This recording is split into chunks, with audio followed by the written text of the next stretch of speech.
I'm trying to think of the first sneaky guy I ever met. The first sneaky guy you ever met? Yeah. You really can go back that far? Oh, yeah, when you met somebody in like, oh, they're sneaky. Sneaky. Well, you meet It's a such a lot of unique them in term. the comedy business. The Oh, club owner yeah. business. You ever been ripped off by a club? Dude, there was a club where I felt bad that people didn't come, and I was like, you guys can pay me less, and they paid me less, I remember. Because no one was there? But you said they could. Yeah. That's not a robbery. That's a deal. Yeah, you're right. You made a deal. You were a nice guy. You were trying to help out the club, and you felt bad. That you made a bad deal. Get another hit for that. Yeah, Feel better. Thank you. Oh, Jesus, you went in deep. You got your nostrils right up to the give me that. I like that, boy. I don't want you to be out there on your own. Oh, yeah, that's what I'm talking about, You know what I'm saying? dude. A hunting we will go. A hunting. You want some of this, Jamie? I remember. You remember? Oh, that's all you need? Yeah. I Dude, can't you think remember. the wind- I just did it 10 seconds ago. See? Dude, you sound like a guy crying in the 40s. Like his dog died. Oh, Yeller, I'm gonna miss you. Oh my God. Dude, do you think like, do you ever think like do you think, remember we were talking about like frequencies, like there could be other ways to evaluate what's going on with us. Do you think we'll ever get like new ways to look at like to quantify ourselves and how we're feeling and stuff? Yeah, I think so with science. Yeah, I think with new innovation and technology, they'll probably develop ways to recognize the amount of energy that your body has.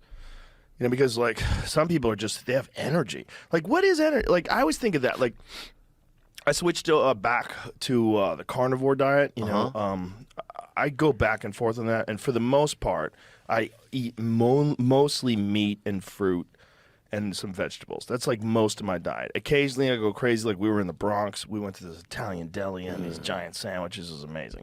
But that's a rare deviation off my path.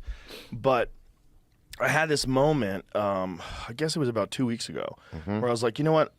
The best I ever felt, like literally the best I ever felt all throughout the day was when I was on the carnivore diet. Let me go back to that. Let me see what that's like.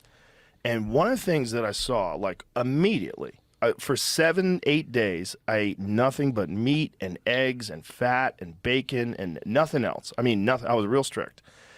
And my brain was working so much better. It was weird. Like I wasn't searching for, like, it was like I had more access to my ability to form sentences, I was thinking clearer. It was like, it was more effortless to have conversations. And I was like, this is interesting. This is very interesting because this is not how I normally feel. This is like me at my optimum, but I'm able to sustain this multiple days in a row. And I think that a lot of the foods that we eat, foods that have preservatives, a lot of bread and bullshit and just shitty food, your body uses so much resources to process that, and it's not real food. It's kind of bad for you, right? And so your body is just like overburdened with this extra work.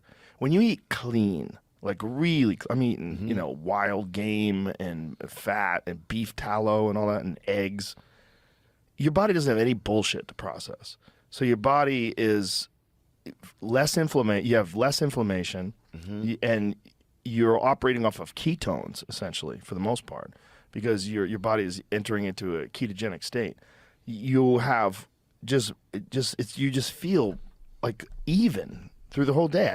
I never felt like at the end of the day like, oh boy, I'm tired. There was none of that. It was just So that's flat. mostly on the keto diet. Well, it's carnivore diet. but carnivore you must reach periods of ketosis. There's a process called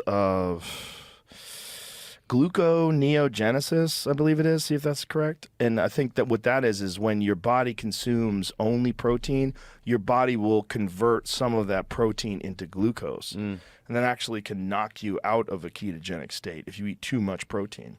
But when you eat like that, I mean, everybody's different, clearly. I know people that function very well on a vegetarian diet. Yeah. Not for me, dude.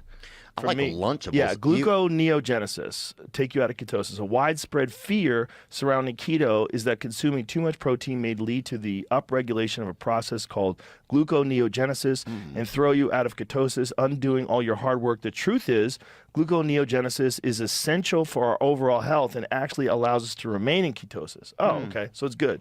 So whatever that is, that's how I function at my best. So that's how I eat now. Like last night when Dave brought the pizza backstage, it looked good. What'd you do? I wanted a piece. I was like, I'm not eating it. Did you leave the room or anything, or what were some of your No. methods you used to stay away from it? I don't have to do that. I just go, no, just not eating it. Did you do a gum or anything to keep yourself busy? No. I wasn't even itchy. I wasn't itchy.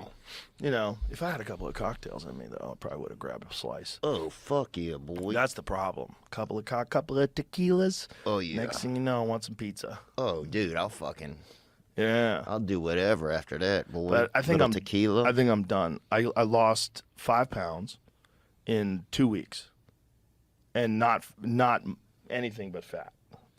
Just immediately, my body just went shriveled up. Do you have some fitness goals? Like at this point in your life, you've kind of been through fitness a lot. It's been a big part of your life. Does some of your fitness goals kind of change as we get a little bit older, do you think? Not for me. No. Yeah. No, because with hormone replacement and all the stuff that I do, even at 55, my body functions essentially the same way it did when I was 30. And I'm not exaggerating. Like, I have no problem doing hard workouts, kettlebells, heavy bag workout, jiu-jitsu. Injuries are an issue, with me. Like, I just tweaked my back muscle the other day doing some deadlifts, but nothing serious. But as far as like fitness goals, is just to maintain this. Yeah. Like I know I have an extraordinary level of fitness for my age, and I just maintain that. And I think that if you can maintain it, that's the key. The real problem with people is they get out of shape, and then getting back in shape is very hard. It's a fucking grind. Yeah. It's a grind. And for me, for my mental health, man, I am not the same person if I don't exercise. With that whole thing with like 100%. the frequencies. I'm at my best as a human being, as a friend, as a husband, as a father, as a comedian, as a podcast host, as a neighbor, as a general person. I'm at my best if I work out. Yeah. 100% of the time. I'm less anxious. I don't have any demons. Everything's good. I exercise it all out. It's just like it's like a purge that I have to do. I have to do that purge. And if I don't get that out, and then I have all this extra, all this extra unnecessary angst and weirdness. And I think that's most people, man. I mean, when I go I've been injured before where I couldn't do anything for like a week or two, and you start getting depressed. You start feeling like shit. You start feeling real dull and sad, and like it's not. And I think that is a lot of people out there that suffer from depression.